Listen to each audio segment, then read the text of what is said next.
In 1984, Graham was a convicted sex offender. He was serving time in the HMP Edinburgh, and he was actually part of a training for freedom programme, and he was out for early release to integrate himself into the community. A 35-year-old mystery was finally unravelled, leading to the arrest of a man who had evaded justice for decades.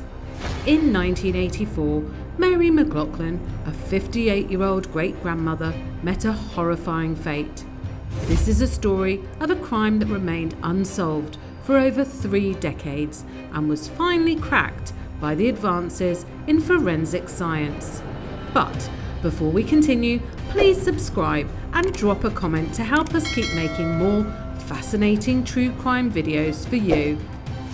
Mary Mclaughlin, a 58-year-old woman, the heart of a big family with 11 children and 28 grandchildren. She was the kind of person who was cherished by everyone who knew her. She lived in Glasgow, and her partner spent half his time working out of town and the other half with Mary in her flat.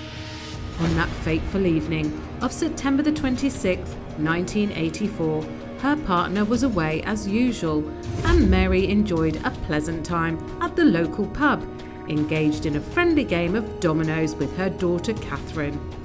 The night seemed like any other, and Mary was in high spirits as they bid each other farewell. Little did they know that this would be a night that would change their lives forever. As Mary came back home from the pub, it was a familiar path she had covered countless times, a comforting routine. But on that fateful night, the routine was shattered by a sinister turn of events. Mary, on her way home, decided to make a quick stop at Armando's chip shop, grabbing a pack of cigarettes and some fritters. Just a simple, ordinary errand. Little did she or anyone else know that this casual stop would mark the last time anyone would see her alive. The unfolding horrors in the hours ahead would be beyond anyone's wildest imagination, a shocking twist to an otherwise regular night. Days turned into a week, and Mary's partner remained out of town, completely unaware of the tragedy that was unfolding back home. Mary's son, Martin Cullen, who often paid his mother visits, grew increasingly worried as he couldn't get in touch with her. On October 2nd, he decided it was time to check on her. When he arrived at her flat, a strange and unsettling odour hung heavily in the air, making him uneasy. Repeated knocks on the door yielded no response from Mary. With a deep concern for his mother's well-being, Martin sought to obtain a key from the landlord, but his efforts were in vain. As the minutes passed, fear and anxiety grew within him, pushing him to make a decision. With a mixture of dread and determination, he kicked in and broke the door to find a horrible scene he had never imagined. The sight that met Martin inside was nothing short of a horrifying nightmare. There on her bed lay Mary, her life tragically cut short. Her dentures were found discarded on the floor, a stark and unsettling detail.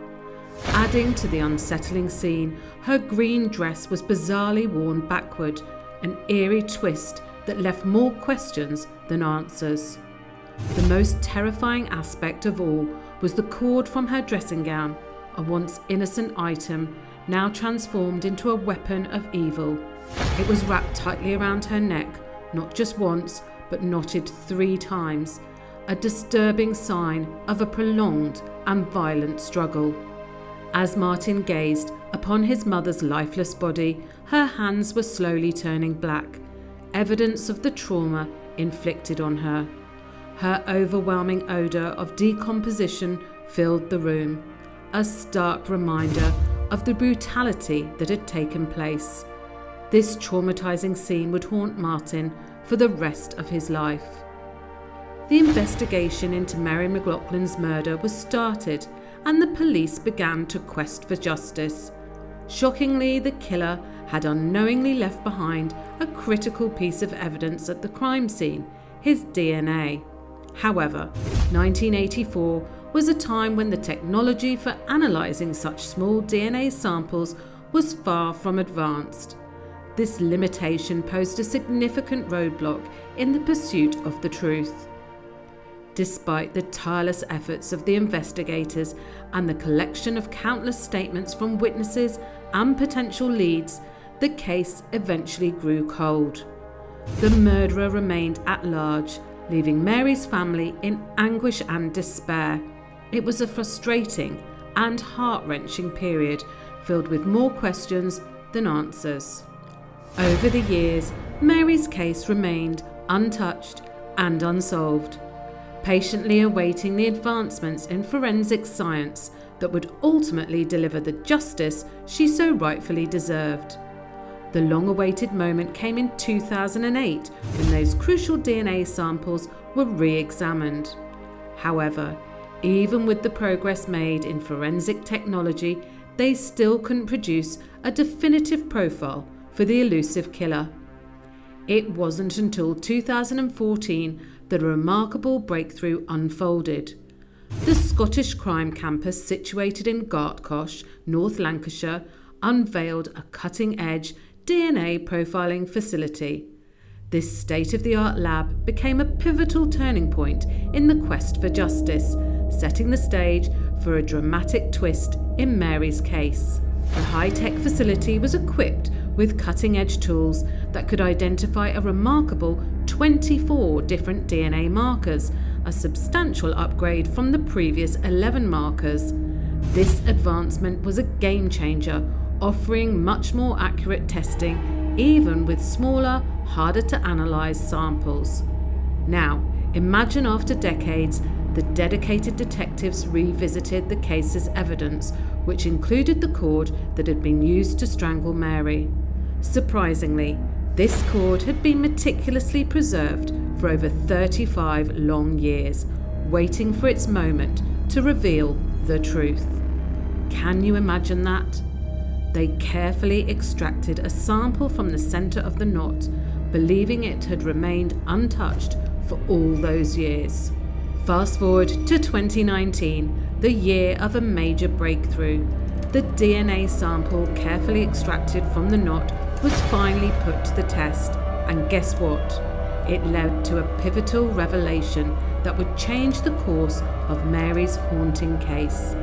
The significant discovery pointed straight to a 59-year-old man named Graham McGill, who had a dark history as a predator. It was a turning point that shed a long-awaited ray of hope on a case that had tormented Mary's family for decades. Here's where things take a shocking twist. Graham McGill, the man whose DNA matched the evidence, was already behind bars when Mary was taken from this earth. He had been sentenced to 6 years for a chilling crime involving an assault with the intent to ravish and abuse. Astonishingly, he was granted an early release after just 3 years. But the most unsettling part, Mary's tragic murder unfolded during a period when Graham was out on temporary release from HMP Edinburgh. This revelation left everyone shocked and horrified. It was a bitter pill to swallow. The very man who had brutally strangled Mary to her death had a shocking history. He had been behind bars, released, and had continued to inflict harm upon others, primarily women. In 1999, he was arrested yet again, this time for a heinous assault with the intent to ravish. As a consequence, he was handed a life sentence, a measure meant to keep society safe from his horrible presence. However, once more he was released, this time in 2007. It's a deeply troubling pattern. Despite being a repeat offender, Graham had been given numerous chances for rehabilitation, all of which he had misused without remorse. These decisions were a painful reminder of the flaws within the justice system. On that fateful day, December 4th, 2019, Glasgow police arrived at Graham McGill's doorstep with a warrant for his arrest, charging him with the heinous murder of Mary Mclaughlin.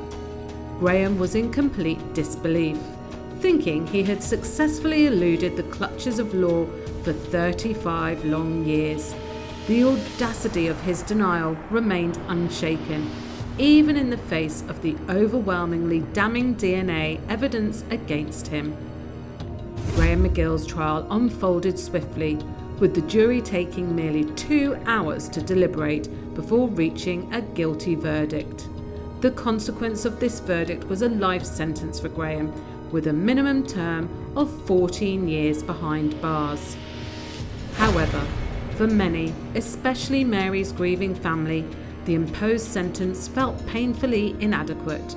It was difficult to understand how a man with such a disturbing history of violence against women could potentially see freedom again after just 14 years. The prevailing sentiment was one of frustration, questioning whether justice had been fully served. Mary's daughter Gina didn't mince words when she expressed her profound dissatisfaction with the sentence. In her eyes, life should mean life, with no possibility of early release for Graham. For Gina, the idea of her beloved mother finally finding peace brought some solace, but the looming prospect of Graham's eventual release continued to cast a shadow of disheartenment and deep concern. It was a sentiment that was felt by many who had followed Mary's tragic story. The case of Mary Mclaughlin is a testament to the power of modern forensic science and determination to bring justice to long-standing cold cases.